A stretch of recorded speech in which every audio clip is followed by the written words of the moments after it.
like crying and laughing and I'm here doing my morning routine, the one that I always do. I get out my planner and I see what I'm doing for the day and what I'm doing for the week since it's a Monday. And I have my book to read. I'm reading about narcissistic abuse, and I have my Bible to read that my aunt bought for me. And the reason that I'm tearing up is because I just got this this fellow YouTuber named Dash of Faith. His name is G. He just mentioned me in one of his videos, and he posted it, and it just like, I think just to be seen, I just appreciate it so much. To have people outside of the ex-Jehovah's Witness community come in and support us means so much to me. I spent decades in a cult, the cult called Jehovah's Witnesses, and I was raised that way, so I didn't know any different. And I spent decades out of the religion as well, but still believing that I was just messing up my life, and the Jehovah's Witnesses were right, and somehow I was going to be destroyed at Armageddon. And it really has taken a toll on me and my life, and I've made a lot of decisions coming from that place of not worthy. And when I started watching, I feel so teary right now. When I started watching Dash of Faith, and I started watching Dash first, and she so inspired me. She had this video that said, if you're over 50, you need to get your ass on YouTube. And I was like, girl, you're so right. Because I've been on Facebook posting in my group for about a year, so I've been used to doing these lives, and I thought, well, yeah, I could probably do like one of those kind of videos on YouTube and post it and like just see what happens. So I did it on a whim. I started October 1st of this year, 2024, and the response has been incredible. And I was telling Dash of Faith today in a comment to him, like, thank you for seeing me, because I feel like that's why I've wanted to tell my story so much, is because I want to be seen, and I want other people to know that you're not alone. If you're an ex-Jehovah's Witness and you've been shunned and you've been abused and nobody's listened to you, and they've treated you horribly, and you've lost your whole family and your whole community, like, I feel you. It happened to me too. And what's happened since I've been watching Dash of Faith and Dash is that I have, and all of the other channels on the Hope Crew, there's a hashtag Hope Crew, I have really been drawn to opening my Bible and reading my Bible every day. This hasn't always been my routine, but now I have my my little routine. It's always, I'm reading a little bit of the book, and then I'm reading, trying to really make sense of the Bible and reading it in a different translation. And so I just want to say thank you so much. Thank you so much to the Hope Crew family, to the people that are outside of this ex-Jehovah's Witness community that are supporting us as ex-Jehovah's Witnesses. The heartbreaking stories that I've heard, and I hear them daily, and just to be seen and to be heard, and I want, my goal on my channel is to let other people know that when we create a safe space for ourselves, whether it's YouTube or it's a blog or it's a faceless YouTube channel, or what else, if it's a Facebook group that you want to start, or a TikTok, or a podcast, right? All of those things. I want us to be able to tell our stories. Our stories are so important, because when I was first waking up, that's the first place I went to. I went straight to YouTube. Probably Wikipedia and then YouTube, right? But YouTube, like hearing other people's stories, it just made everything, it validated everything in me. Like, oh, I'm not crazy. Oh, this has happened to other people too. Oh my gosh, I thought I was the only one with this story, and now they have a story that's similar to mine. It makes you feel not alone. And I only have so many stories to tell because there's only my life up to now till 49. But you have a story. You have a story that only you can tell, that one person out there is waiting to hear your story so that they know that they're not alone. I just believe there's so much power in our stories, and I believe that this information age and YouTube and places like Reddit and all of these other forums, this is what will take the watchtower down. Your story is important. You're important. Your life is important. I've lost too many people to suicide over the years because of the Jehovah's Witness shunning practice that they tell you they don't shun anymore, and they've deleted videos, and they'll tell you they don't do that anymore, but they do. They do. They may call it deleting, but it's the same thing. And I've lost too many people to this religion, and I almost lost my own life twice because I thought that I wasn't good enough in God's eyes. I wasn't worthy enough. And I've just been inspired to not only tell my story, but to encourage other people to tell their story. And it just feels so good. I'm just gonna say it one last time. To be seen by Dodash, to be seen by Dash of Faith, to be inspired by all of the other channels on the Hope Crew. It's a revolution. It really is. I'm so happy to be part of it. And good morning. Good morning and cheers to everyone out there telling your story, to all of us getting on with the last half of our life. Like, rock on, everybody, like, we've got this. I have a Facebook group of over 800 people that they inspire me daily. At first it was me in there. There was only 16 members when I had taken over this group, and now there's well over 800. And I used to be on there and I would post every single day. I did that for a whole year, and I still do it. I still am in there, but probably not daily like I used to be.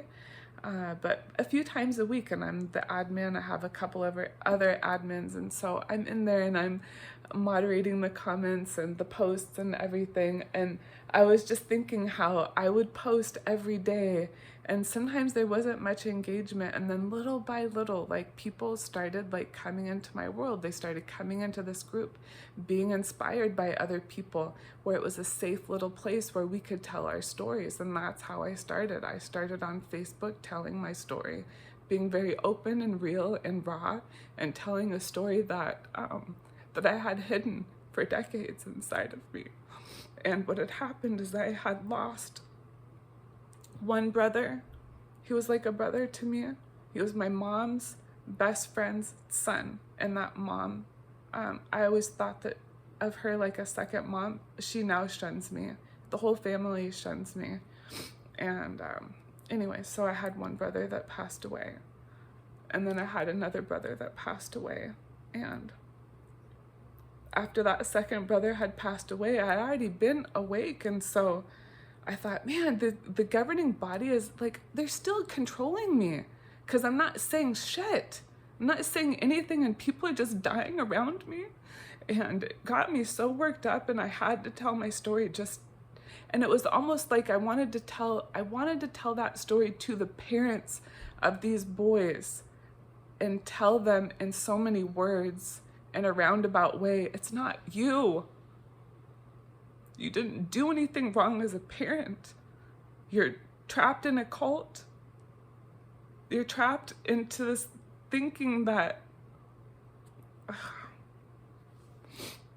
it's so hard to get through to somebody that's a Jehovah's Witness, and for them to wake up and do their own research. Like, it's the hardest thing in the world to get them to like look outside of their own organization. It's so sad. It's so sad.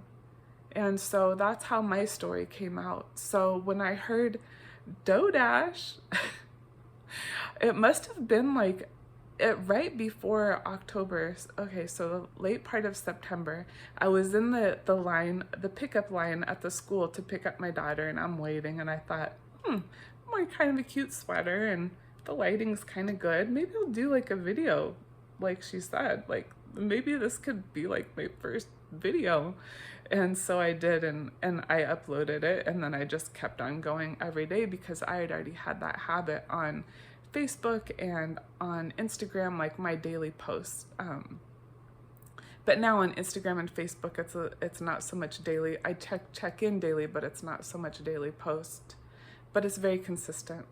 I thought I can do that on YouTube. I can do YouTube daily videos, no problem.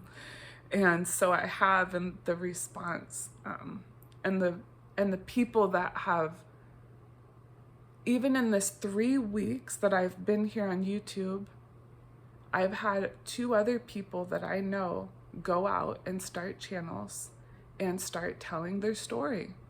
That's 2 people that those 2 people could inspire other people to tell their stories, could help other people not feel so alone, and then those people, and then those people, and this, and then it just grows and grows and grows and grows, where it's like, do you understand how we're changing the world? Do you understand? Because sometimes I'm like, whoa, like we could really change the world. We could really change things.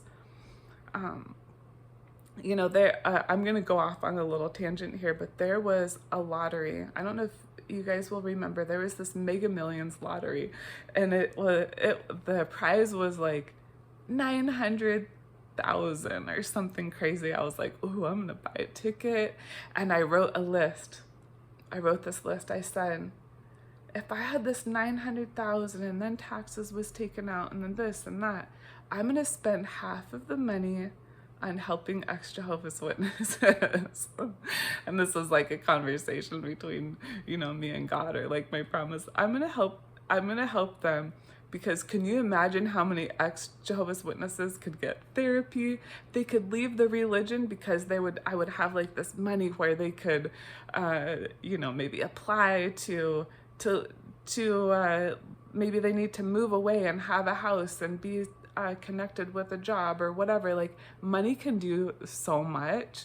That is the cool thing. Like, you can do so much. There's so many people trapped in the religion because they're trapped in, like, that's all they have, their family, their job. Maybe they're working for witnesses, so they're really, really trapped. Like, where are you gonna go? Like, we don't have a college education, we're not making a lot of money. There's not the only resources we've ever known is the Kingdom Hall and the people in it. And so I thought, wouldn't that be so freaking cool to have like millions of dollars to be able to like distribute to. Anyways, that was my my big idea.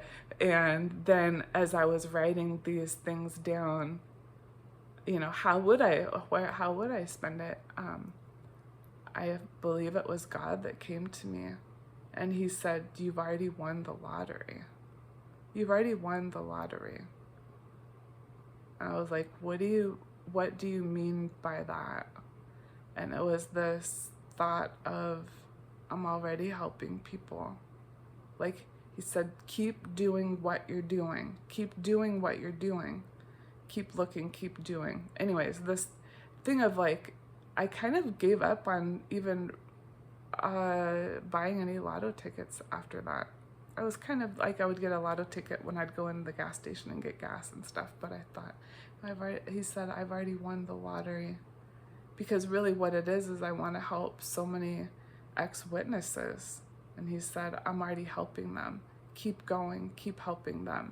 So I don't know. I feel like when I heard, then right after that is when I had heard Dodash that said, get your ass on YouTube if you're 50 or over. I'm like, well, I'm 49, so that's close, right?